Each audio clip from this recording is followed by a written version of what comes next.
મિત્રો કૃષ્ણનાથ જાડેજા, લોધિકા તાલુકો, જિલ્લો રાજકોટ.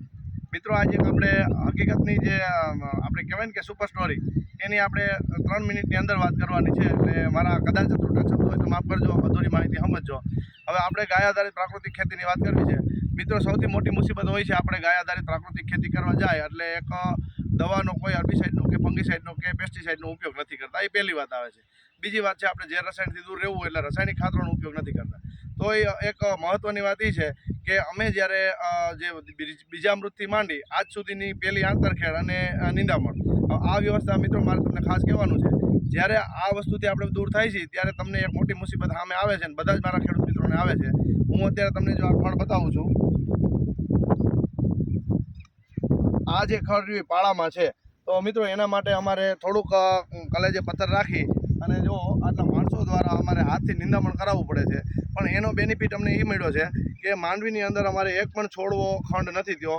100% જર્મિનેશન જેટલું અમે વાવ્યું હતું એટલું વીગ્યું છે. જ્યારે રસાયણ અને પેસ્ટિસાઇડ છાંટતા હોય ને એનો ઉપયોગ કરતા હોય તો ઘણા છોડવાને પોષક તત્વો નથી મળતા અને મૃત અવસ્થામાં જ્યારે જમીન નિર્જીવ થઈ જાય ત્યારે આપણા પાક પણ નિર્જીવ થઈ જતો હોય. એની અંદર થતા જે ખાદ્ય પદાર્થો છે, અત્યારે માની લો કે આ ગ્રાઉન્ડનટ એટલે આપણે મગફળી વાવી છે, મગફળીની અંદર તેલીબિયા છે તો એનું તેલ કઢાવવાનું છે, ઝેર રસાયણ વગરનું છે એટલે અમૃત આહાર થઈ જવાનું છે. છેલ્લા 2017થી અમે આ ખેતી કરી છે. તો આ ખેતીની અંદર આવી મુસીબતો આવે છે, બધાને ખબર છે. આ મુસીબતનો જ્યારે સામનો ન કરી શકો ત્યારે ફરી પાછા આપણે ઝેર રસાયણ અને પેસ્ટિસાઇડમાં વયા જતા હોય. તો મિત્રો ખાસ કરી અને તમે જે ઝેર રસાયણના અને યુરિયા ડીએપીના ખર્ચા કરો છો એની સામે ગાય આધારિત ખેતી કરવામાં ગળતિયું ખાતર ભરો. બીજા વૈકલ્પિક જે ઘણા બધા આપણે જે જૈવિક કલ્ચર બનાવી છે બનાવી અને પાણી માટે દેજો, ઇરિગેશનથી દેજો, ડ્રન્ચિંગથી દેજો. પણ આ વાતનું ખાસ ધ્યાન રાખજો કે ક્યારે તમારું મન ન ડગે અને આ રીતે જે પાક ઉત્પાદન કરો. અને 2 મહત્ત્વના મુદ્દા છે આની અંદર કે તમે સારા કલ્ચર બનાવી અને છોડને આપો, ઉનાળાની માવજત કરો, ઊંડી ખેડ ન કરો. જમીનની અંદર પોચાપણું આવી જાય, અળસિયા આવી જાય એટલે સમજો કે તમારી દુનિયાની કોઈ પણ યુનિવર્સિટીની જરૂર નથી પડતી તમારે લેબોરેટરી કરવાની.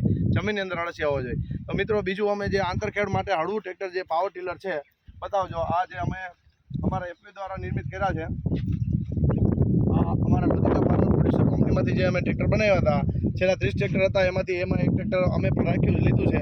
તો આવા ટ્રેક્ટરને હળવી આંતરખેડ કરી અને તમારી જમીન પહોંચી રાખવામાં પણ મદદ કરે છે. તો મિત્રો જો અમારી અત્યારે માંડવી કેવી સરસ એક જ પિયત આપ્યું છે. આજ 21/6/2024ના રોજ અમે જે આ વિડીયો કરી છે એનો મૂળ મુખ્ય હેતુ એ છે કે ભાઈ આ રીતે આપણે પેસ્ટિસાઇડથી દૂર રહેવું હોય તો એક ખર્ચ આપણને લાગે છે, ઝીરો બજેટ ખેતી નથી થતી. ત્યારે તમે જો માણસો દ્વારા અમે નિંદામણ કરાવી છે. એક નિંદામણ કરાવ્યા પછી છોડ મોટો થઈ જાય ત્યારે આંતરખેડથી આપણે ખડ ઓછા થાય છે.